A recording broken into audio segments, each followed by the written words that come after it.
Welcome everyone to the latest webinar sponsored by Hired Power. We are here today to discuss making peace with food, an in-depth conversation on how to silence the noise of diet culture and cultivate a positive relationship with food, diet, and weight. We have two esteemed speakers to present to us today. First is Deidre Fitzpatrick. She serves as Hired Power's Chief Operating Officer. And before joining Hired Power, she worked for 7 years in nursing in the field of addiction and behavioral health, most recently as a nurse manager of a 36-bed locked psychiatric unit, a 31-bed chemical dependency unit, and an outpatient chemical dependency program for Mission Hospital. Our second speaker is our guest speaker for the day. It's Dr. Carolyn Ross, and we are very excited to have her as she is absolutely an expert on this topic. She, in her practice, uses integrative medicine for the treatment of food and body image issues and addictions. She is CEO of the Anchor program, which is a non-diet online program for individuals with binge eating disorders, emotional eating, or food addiction. And she also is the author of some great consumer books that we will share a little bit later on this topic, and has a really great podcast that we highly recommend. So without further ado, I am excited to introduce you to your speakers and get going with this important topic, making peace with food. So welcome, Deidre and Dr. Ross. Good morning. I'm going to go on and share my screen then now. Great.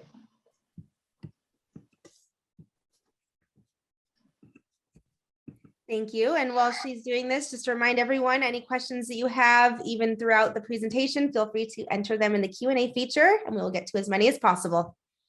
All right, Dr. Ross, the floor is yours. Okay. So as Risa said, we're going to be talking about making peace with food. And I think this is a really important topic because I see and talk to so many people who are plagued by food obsessions, worrying about what to eat, what not to eat, feeling uncomfortable around food, not knowing what is a normal meal, all of those things that take up a lot of time and energy in our lives. So let's talk about first how we've been set up to fail. And I think everybody knows that there's billions of dollars being spent on marketing food products and even food products to children.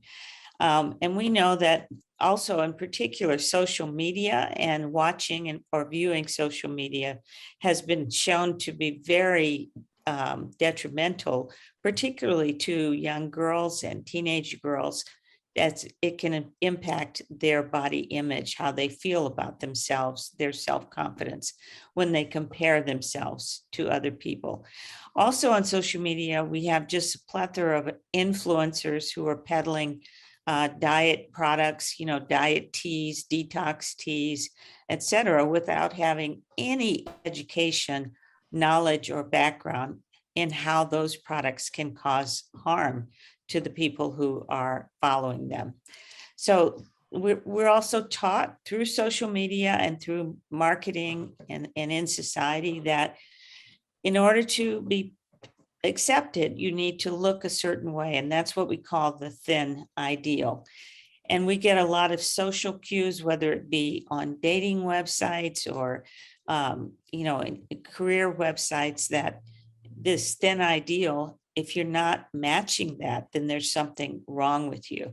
And again, in my work with people with eating disorders, this is one of the hardest things for people to accept, when they themselves are not able to fit into that narrow standard for how we should look. And then we can go on to, the $65 billion diet industry. Everybody who's lost weight gets compliments from everyone around them. And again, that just reinforces that in order to be accepted, in order to be loved, you need to be thin or thinner. The diet industry also peddles products, diets, diet meals, using celebrities and, like I said, influencers.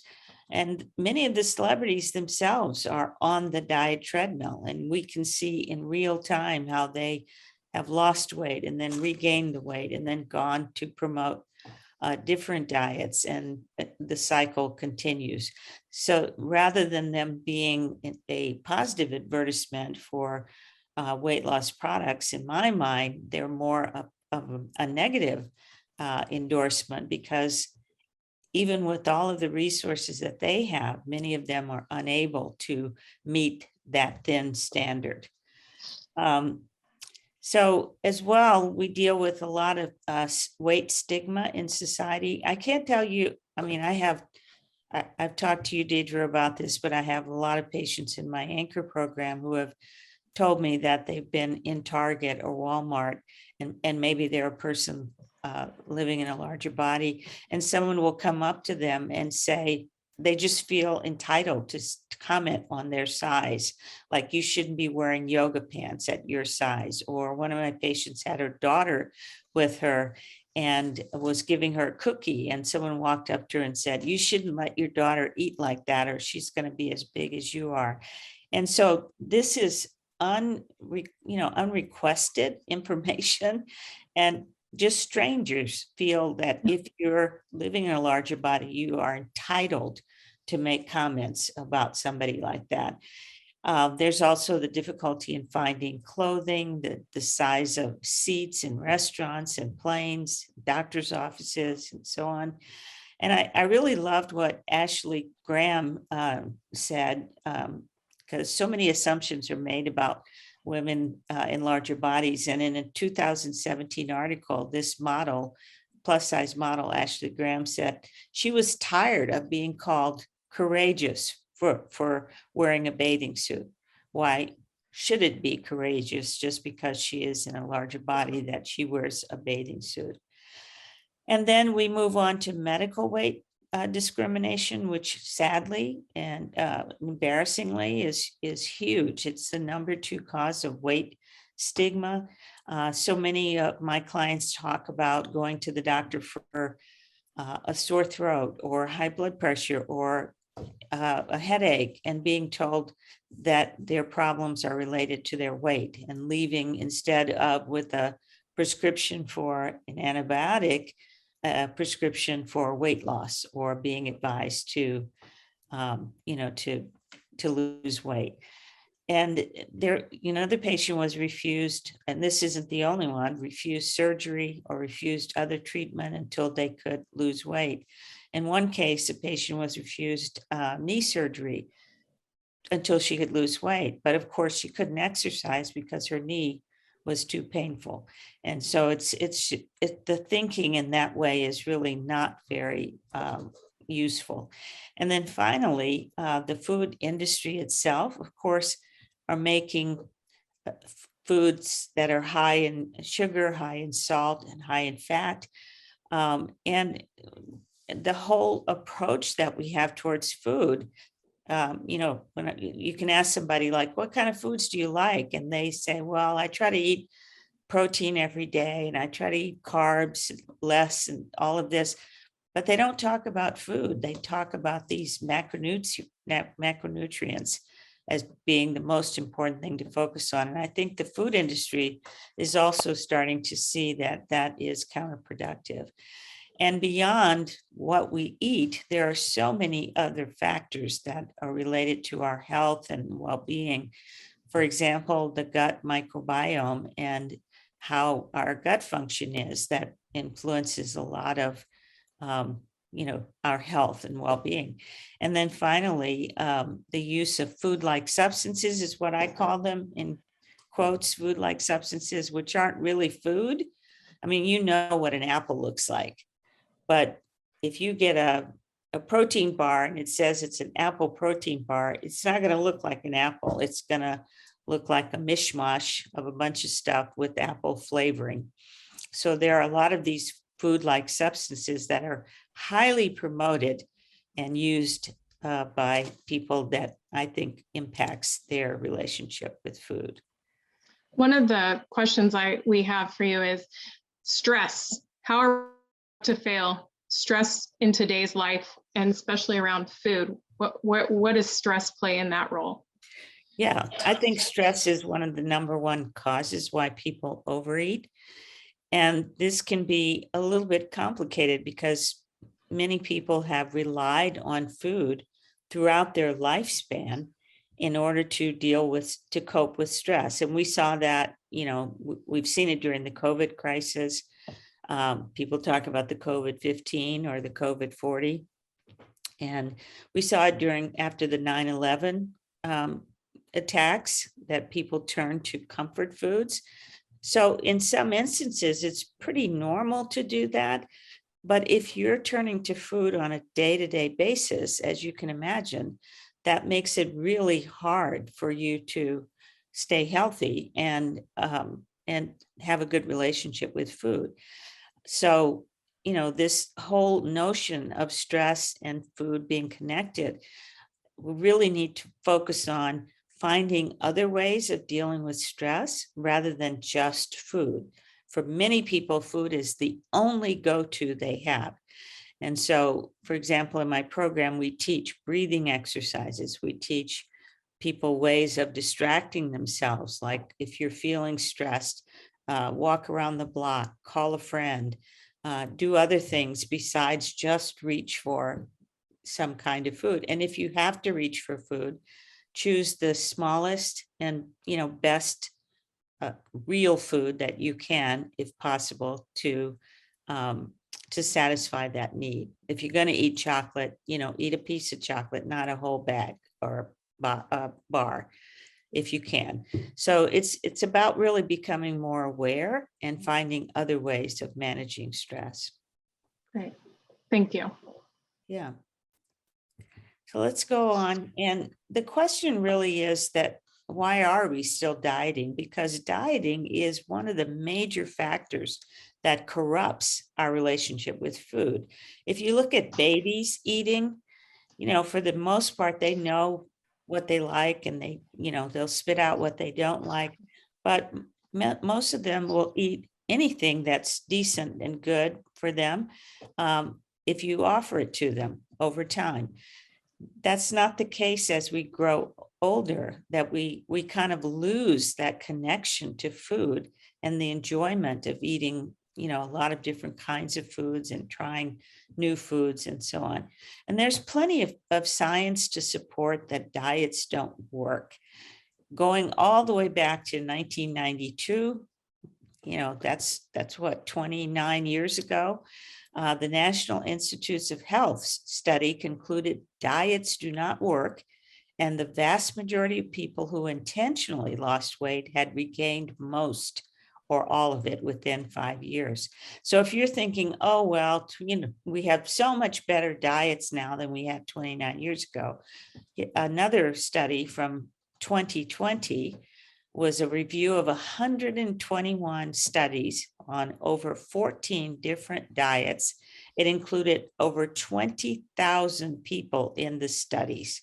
So that's a massive amount of data. And it concluded that popular diets simply don't work for the vast majority of people. And even though they may be effective for a while, and we're talking about modest gains, after a year or so, the benefits are mostly gone. So, and even when they do research studies where people are kept in like a hospital and all of their foods are administered to them and they are put through different exercises and it's all monitored, even when that, when it takes out the issue of willpower, we found that the diets still don't work, that people may lose weight, they may have modest health benefits, but within a short period of time, they regain their weight and then even more. And some people are now saying that the increase in BMI in the United States is really related to this constant weight cycling, yo-yo dieting, we call it, that makes people lose weight, then gain even more than they lost, and lose and gain even more, and inches them up over and over to higher weights. And I think there's also a lot of morality attached to being thin. The moral imperative for everybody to be thin just ignores the fact that many people don't have the resources to even be in good health, to maintain good health, whether it be because they live in food deserts, or they can't afford to join a gym, or they are working 2 or 3 jobs and don't have time to exercise. There's just a lot of factors that are involved. And I think there's a hidden promise, that this message that if you control your weight, then you are in control of your life. So there's that kind of mindset that if you can't control your weight, there's something wrong with you, and you must, have these negative traits. So I think that's one of the factors that's important. And then the bottom line is, you can't pick the right diet, because none of the diets work. There is no diet that will work in the long term. And I think if we could ever get to the place where people can accept that, it will really change both the relationship with food and the relationship with our bodies over time.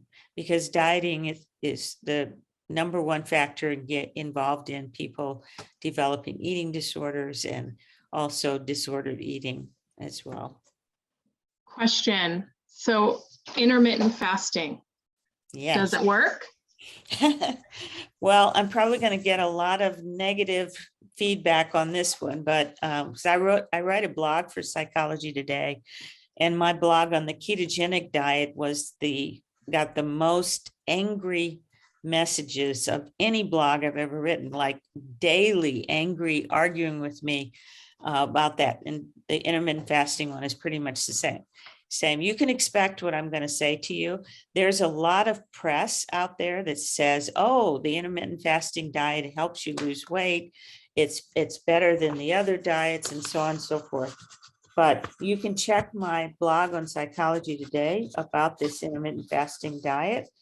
But most of the health, and here's one of the things I wrote, most of the health claims and proposed explanations for how intermittent fasting works have been based on animal studies and not been tested in humans. I also point to an article by a physician who was part of the research on intermittent fasting, and he himself was using that diet and recommending it to all his patients, and he felt that it really worked for him.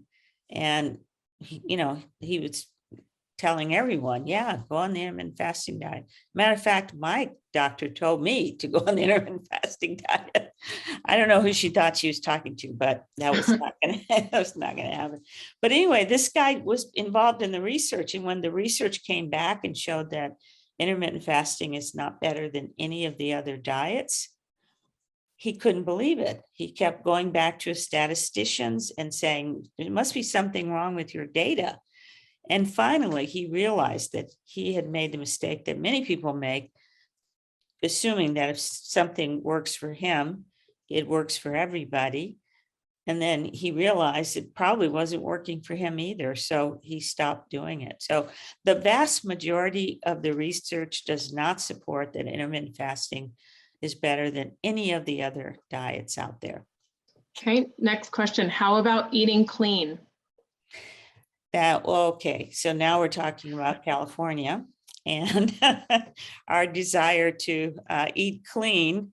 Well, there's a couple things about eating clean. One, it's been highly associated with the development of an eating disorder, a disordered eating called orthorexia.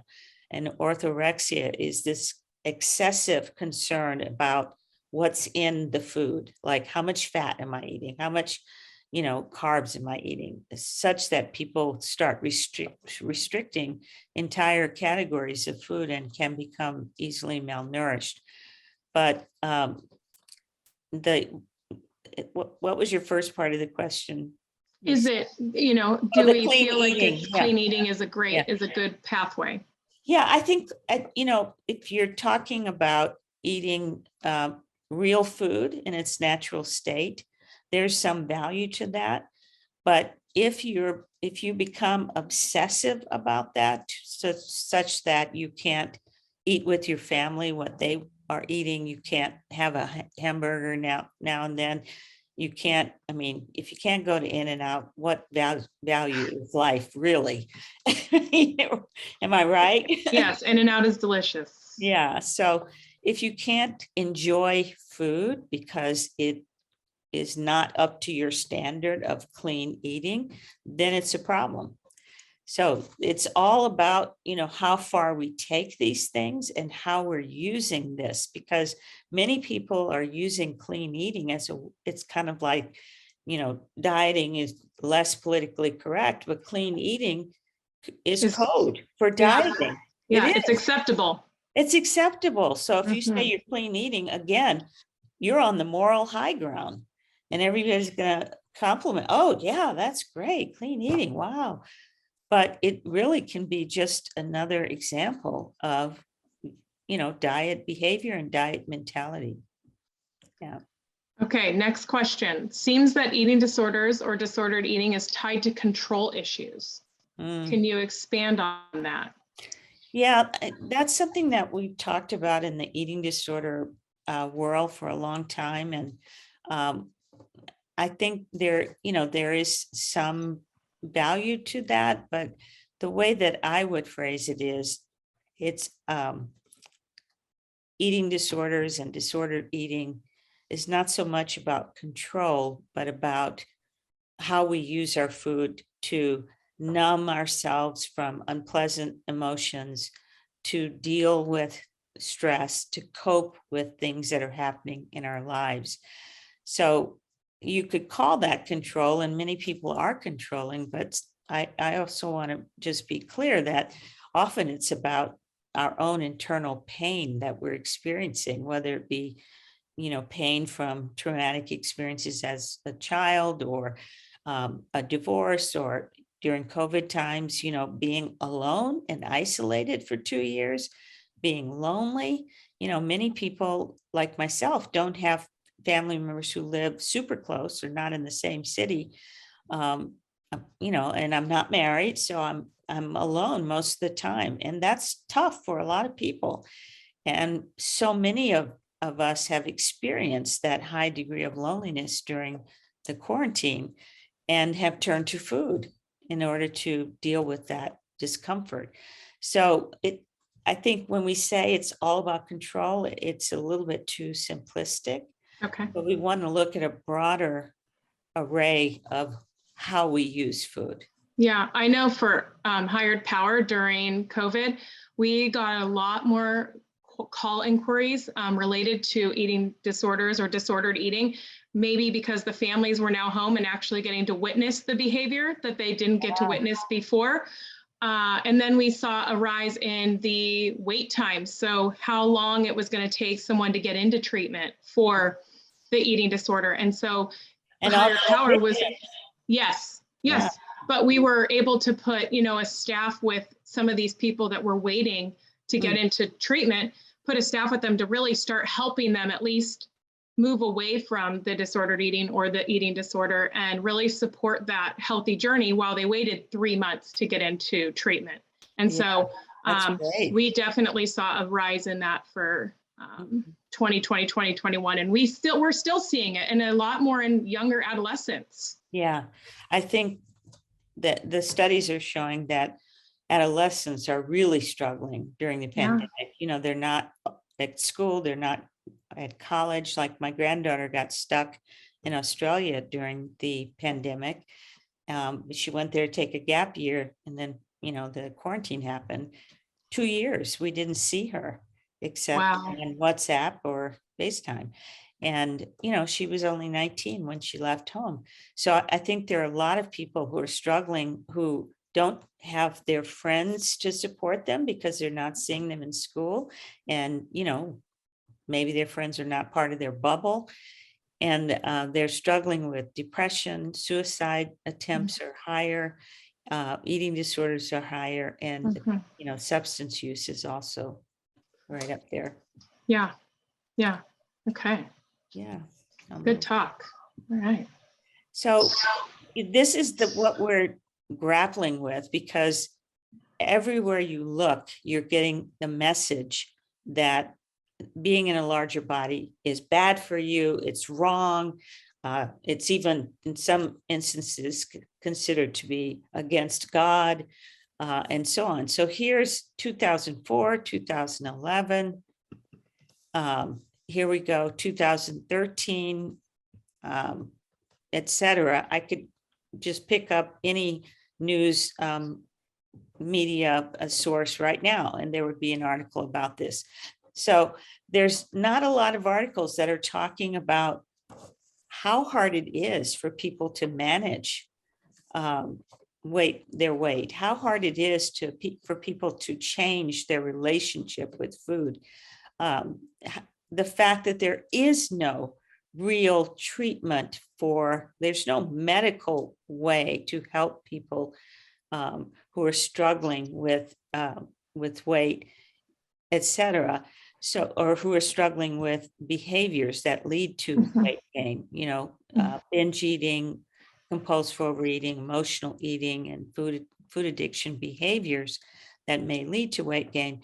But I think what these kind of articles do is they divert attention from the real problem, just as the way our patients do, because they think the weight is the problem, when in fact it is how you're using food that leads to your change in weight, or it may be your genetics or whatever. But many people are having unwanted behaviors because they are struggling in their lives, or they've had something happen. People who lost loved ones during COVID. I've had a number of my patients in the anchor program who, were not able to attend funerals because of COVID. That's really a complicated form of grief, because you never reach any kind of, closure. And so I think when we talk about the number on the scale, we're drawing focus away from the real problem, which is the pain that people are having, the struggles that people are experiencing, and not having the resources within themselves or even in society to really help with that. So I just wanted to talk about this thing of body size and health, because, I know that there's going to be somebody who asks a question of, well, isn't it unhealthy to be overweight? And haven't the studies shown this? Everywhere I speak, that comes up. But I really love this book, and I interviewed her on one of my podcasts, actually, Tracy Mann, who works at, she works at, I think it's University of Minnesota, if I'm not mistaken. But she wrote this book, Secret from the Eating Lab. It's a very, well written, easy to read book. And she breaks down all the studies and tells you what they say and what they don't say. And the conclusions are here. So people who are considered overweight by BMI were as healthy, and in fact had slightly lower death rates than normal BMI people. And that's 93% of the studies showed that.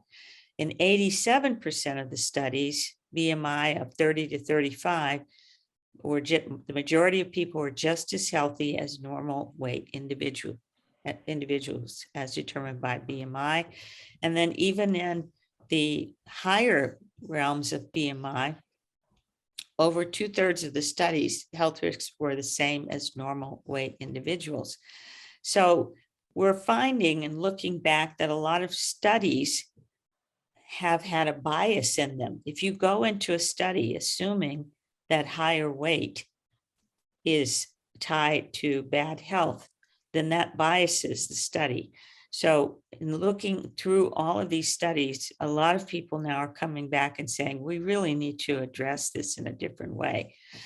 And so is this risk of living in a larger body, obesity as defined by BMI, is it linked in any way to health risk? Well, we know that active people who are by BMI considered overweight or obese have lower rates of sickness and death than non-obese sedentary people. And in this study, which was a study that lasted 15 years and cost 15 million taxpayer dollars, The National Institute of Health showed that this study, they were unable to prove that a therapeutic diet and weight loss could reduce risk for strokes, heart attacks, and heart disease. In the study, participants were able to keep off 6% of their weight. So if you weigh 200 pounds, that's 12 pounds. Diabetics were more able to manage their diabetes without medication, with only losing 6% of their weight. And there's a lot to be said about a lot of these studies which show an association between weight and health issues, but not a causation. So even if people who are in the higher BMI categories are more likely to die or develop certain diseases, it does not mean that weight is the cause of those effects. And we see a lot of problems also with the BMI, which there was an article last year about how the BMI is racist and over measures people of color, saying that they're obese or overweight when in fact they just have higher muscle mass. And there are a lot of other, it's never been actually studied in relationship to health, and it was never meant to be a health indicator, the BMI. And so it's a flawed measure. So.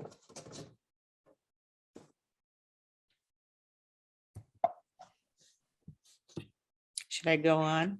Yeah. Okay. So I would just like to reiterate then, some things that we can all do to improve relationship with food and even with your body. And one of those things is just to be more aware of how you use food. So someone mentioned early on that they are aware that they're using food for stress relief. So if that's the case, ask yourself if there's something else you can do to help with your stress. Maybe it's to see a therapist. Maybe it's to talk with a friend. There's just so many other ways. And yes, it's hard because food is the easiest thing to do.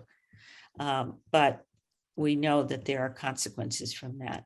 And then being more kind towards ourselves, no matter what our size is. One of the issues, if you are living in a larger body and you're constantly doing that yo-yo dieting, to recognize that you can be healthy no matter what your size is, because health is more related to lifestyle factors such as being fit, whether it be through exercise or changing what you eat, etc. Fitness is the best measure of health. And then Michael Pollan, the author, has said long ago, and it still fits, eat, and I put in real food because, I mentioned to you the food-like substances are not real food. So let's just say what he said is eat food, not too much, mostly plants. And the biggest thing you can do if you have children is teach your children to honor their bodies and break that intergenerational cycle of food problems being passed from mothers and fathers to their children, which I hear of all the time. Just to recognize that it's important not to interfere with your child's growth by encouraging them to diet. And I've seen so many mothers or fathers who put kids on a diet or taking them to Weight Watchers with them at age 5 or 10, and the kid is still growing. You don't know what they're going to look like when they grow up. And so to start them on that process where they are hating their bodies from such a young age is really difficult. And finally, to practice body respect, be able to interrupt that negative self-talk you have about your body. Just interrupt it in the beginning. And then if you can, start to say something neutral and maybe eventually positive about your body, because there have been numerous studies that show that if you have less body dissatisfaction, you're more likely to do the things that will promote good health with your body. So I'm going to stop. Yeah. going back to your children, right? So I feel we develop a lot of our eating patterns when we're children, right? What's a good food? What's a bad, what we should eat more of or less of, or we sneak off to our friend's house because we can have pop or soda at our friend's house, but we can't have it at our house. Not like the everything in moderation feeling. So I grew up with sports, right? So I had a brother who played football and needed to bulk up. I had a brother who wrestled and needed to lean. And I had a sister who modeled. Yeah. And so I got to see 3 different types of eating programs depending on the season. And I felt like you have that wonky because of the sports, and sports come into play. And so what do you see as the relationship with food and the sports that children are playing? Yeah, we're doing on Facebook Live starting tomorrow, Food Freedom Challenge. And one of the things we're going to be talking about is food traumas, because there are so many traumas that happen around sports where, just like you're saying, people are told don't eat certain foods so you can get lean for wrestling or eat amazing amounts, like crazy amounts of carbs, and so you can bulk up, and then then the trauma can happen if, I've had patients who've told me that their coaches have said, well, you can't play soccer next year because you're too big, or you can't play soccer next year unless you lose weight. Yeah. And so I think it's unfortunate, but we know that many of these sports are feed into the development of eating disorders, wrestling in particular, but there's, ballet. Oh gosh, how many ballet students and former ballet students I've had in my program, modeling, etc. So yeah, I think if you have a healthy relationship with food and you choose to go into those sports, I think you can survive that. Like my son was a rugby player and he had to bulk up, and I was very concerned, but overall his relationship with food was very healthy. So it wasn't a problem for him at the time anyway. But, I have a brother-in-law who played football, and he to this day still struggles with food issues, probably because of that bulking up issue. Yeah, my son plays rugby and football, and he's 11, and he bulks up, and then he, has a hard time getting rid of it when it's not the season. But my daughter is 8 and weighs 57 pounds, and her coach told her last tournament that they had to cut weight. So foods they weren't allowed to eat while they were cutting weight. And I was like, you will not tell her that she needs to cut weight because she's underweight. Yeah. Wow. Do not tell her to cut weight. Do not have that conversation with her, because she's coming home telling us all these foods she can't eat. Yeah. So, and then she's going to be upset because she's going to worry that the coach is going to cut her. Correct.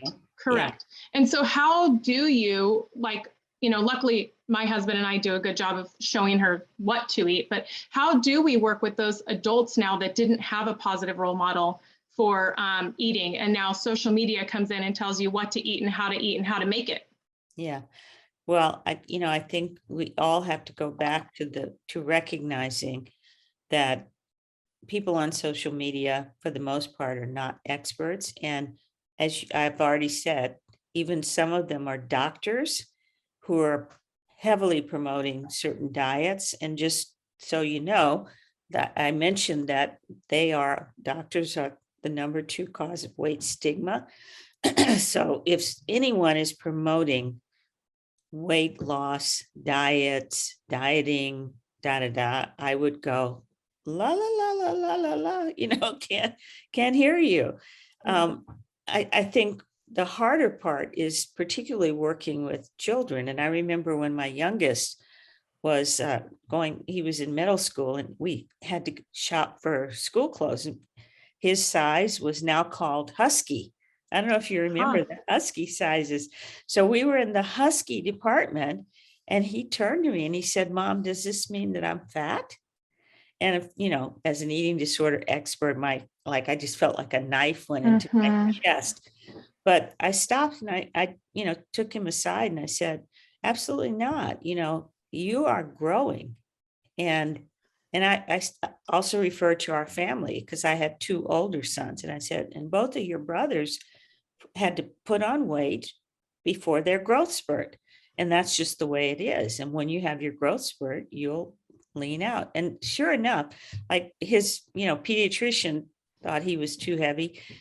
In looking at me and his dad, who are short, but he ended up being over 6 feet tall. And so that's why I say you can never know how children are going to grow until they do.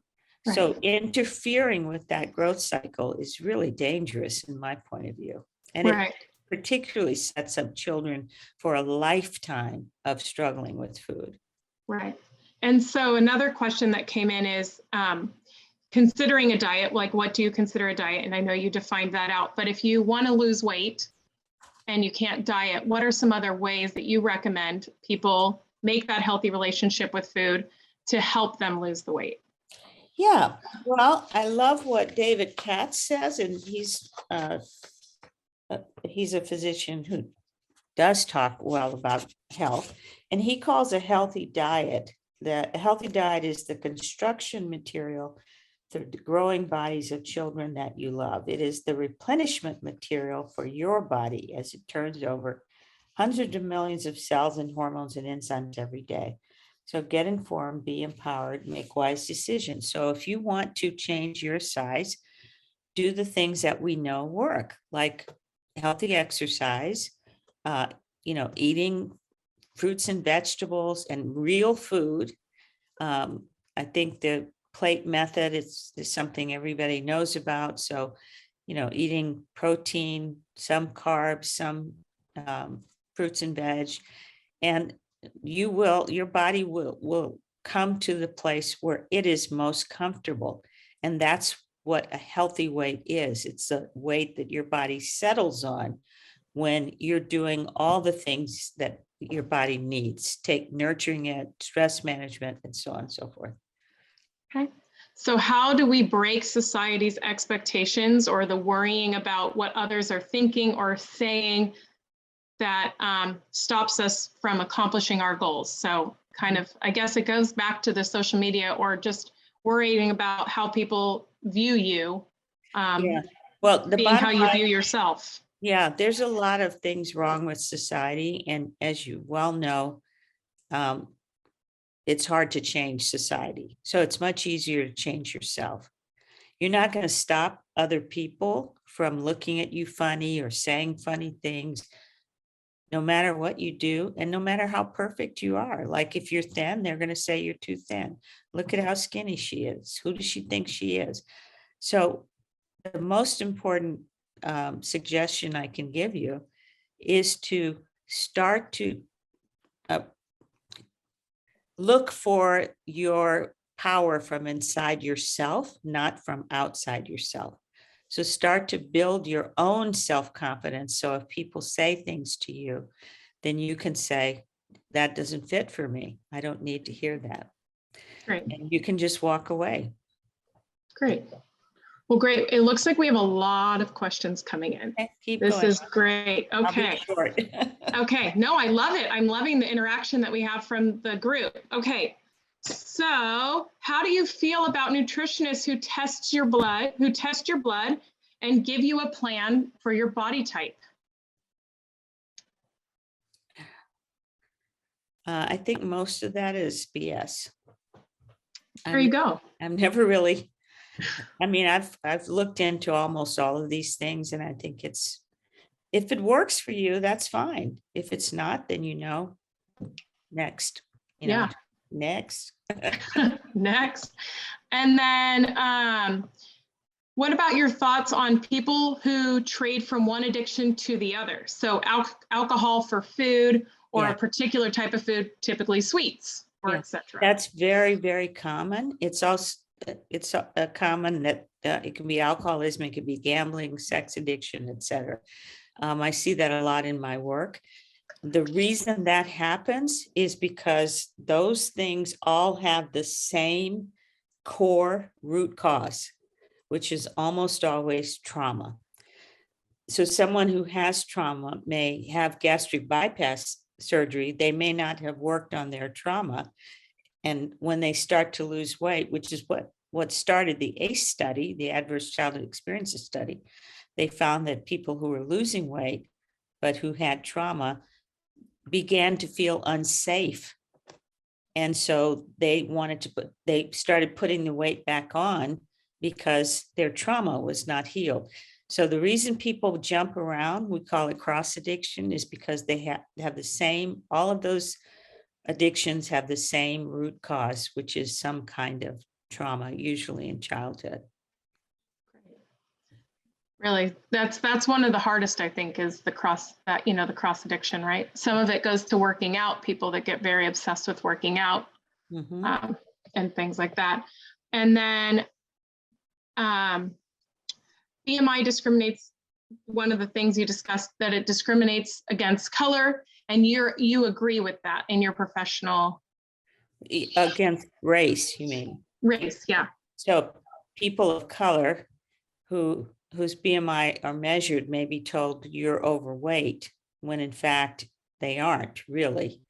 And bottom line is the BMI should be tossed. I don't really know why we're still using that, because it was never studied in terms of its relationship to health, and it's not very accurate. So, right. But it is particularly inaccurate for people of color. Okay.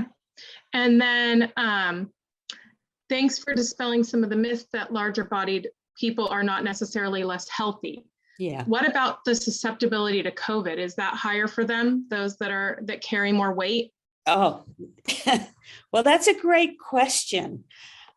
Because, and again, I'm going to run afoul of a lot of my medical colleagues who are out there saying, well, this COVID epidemic should really make people want to lose weight. And I just feel like, really? Come on.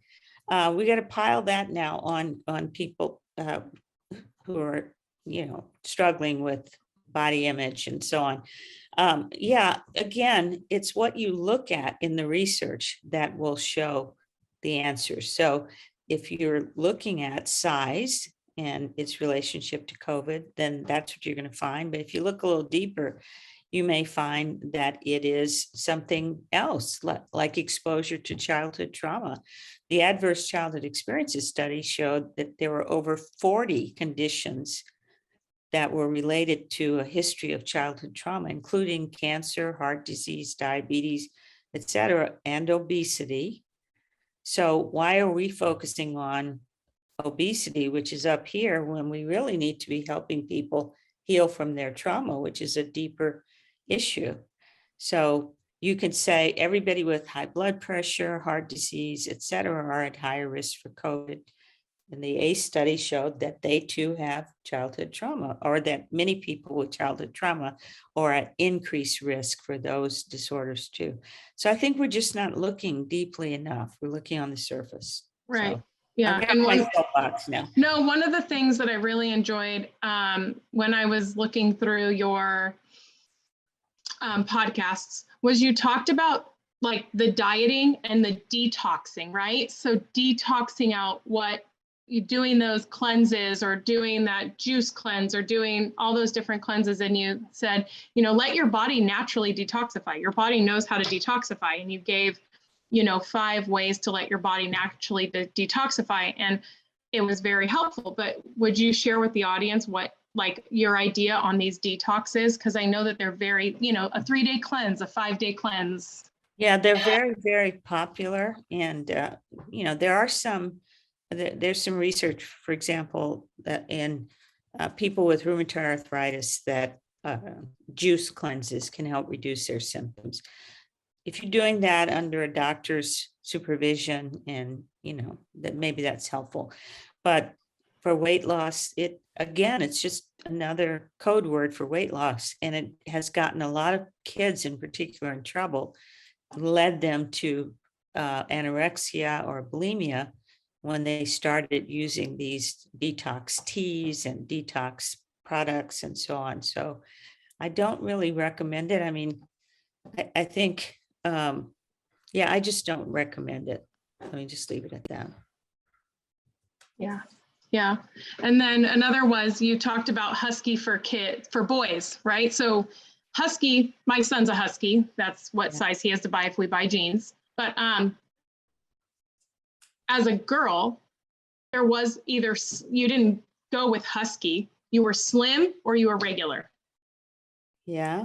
And if that was the sizing, so you couldn't be husky as a female.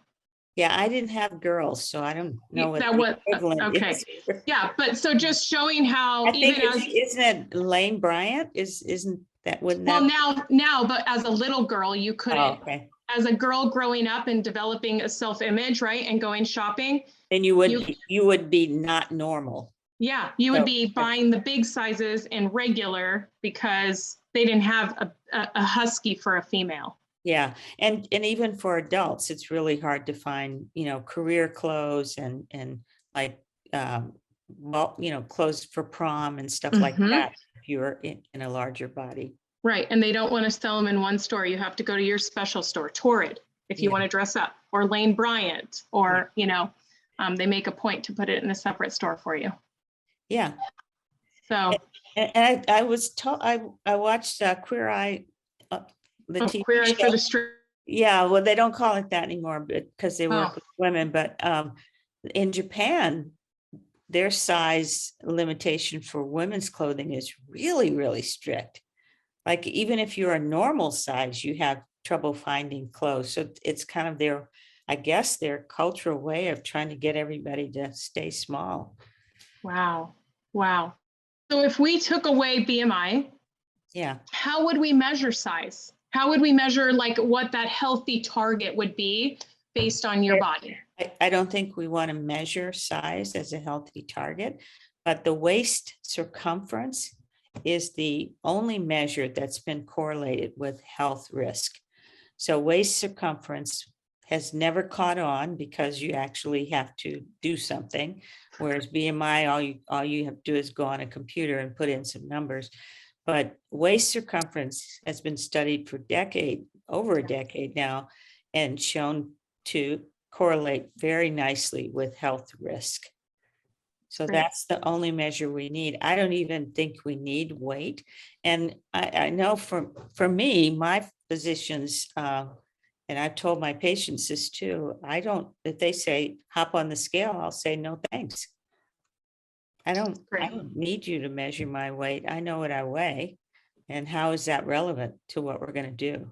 Right. So, yeah, we try to look now more towards non-scale victories, right? Your NSVs. So what are some non-scale victories? You're sleeping better. You're sleeping better. For me, like my doctor challenged me, and I'm very competitive. So I rose to the challenge that I would do 30 minutes of some kind of exercise a day. I don't do it 7 days a week, but I'm getting up there. That's a big win for me to do 30 minutes of exercise every day. Right. Well, and you're looking at it, so like weight loss can be such a hard negative when you see zero weight loss, but when you see non-scale victories such as sleeping better or a better attitude, and your water intake has increased, or you're exercising, things like that, it paints positivity. That's exactly you're taking it as a victory. And those are the things that really matter for your health more than any of the other stuff, like the number on the scale. Yeah, it's like the positive reinforcement instead of negative reinforcement. Yeah. Do we have time for one more question? Yes, I want to ask the one about food as a reward. So I know many people, myself included, I feel, food is a reward more often than not. So how do we manage those repetitive thoughts? Yeah. So first of all, I ask myself, is there another way to reward myself? Is food really the only reward I want? And if you use food as a reward, mine isn't so much as a reward, it's food as adventure. Like I get bored with myself being alone a lot during the quarantine. And so I eat out and, oh, wow, I'm so happy I'm eating out. I'm getting this cool food. Then I have to ask myself, is that the only way for me to feel adventurous? Maybe I could schedule another trip somewhere after the quarantine. I have that to look forward to. Maybe I could, just make a list of these things that could be rewarding for you besides food, and start to reward yourself generously in other ways. And then food probably won't look so good. Like when I think about my trip to Africa, that was such a big reward for me. I can live off of those pictures for 6 months, but the next trip will be the same. So I think you want to ask yourself, is that the only way for me to reward myself? And if not, start using those other ways. Okay. And then how about food as an entitlement? That one, I don't know what you mean. So like, I worked out really hard today and I had a long week, so I deserve to have this cookie. Yeah. So that's diet thinking, because you can have a cookie anytime you want. Okay. You don't really need to work out to have a cookie. You can have a cookie on Monday because it's Monday. Like today's Monday, I want to have a cookie. So my bottom line is, when we stop depriving ourselves, which is part of diet mentality, we will no longer have to use food in the ways that we are using food as entitlement, reward, ... Stop. I love it. Stop depriving yourself, and you will be surprised at how your life will change. That's great. Okay, I think we answered all of our questions. Yeah, I'm going to just encourage you to make Monday your cookie day. There we go. Yes, I love it. Wow. Thank you so much, Dr. Ross and Deidre. That was it was a wonderful conversation. I think I learned a lot, and I know a lot of our listeners here were very engaged and asking a lot of questions. So I really am hopeful that this really helped a lot of people and can become a resource. And for everyone watching today, please, we encourage you to share this with family, friends, colleagues, whoever we can help. That really is our goal here. So I remind you about the free book offer. Yes. Yeah, I'm giving. Just have to say that. You go ahead.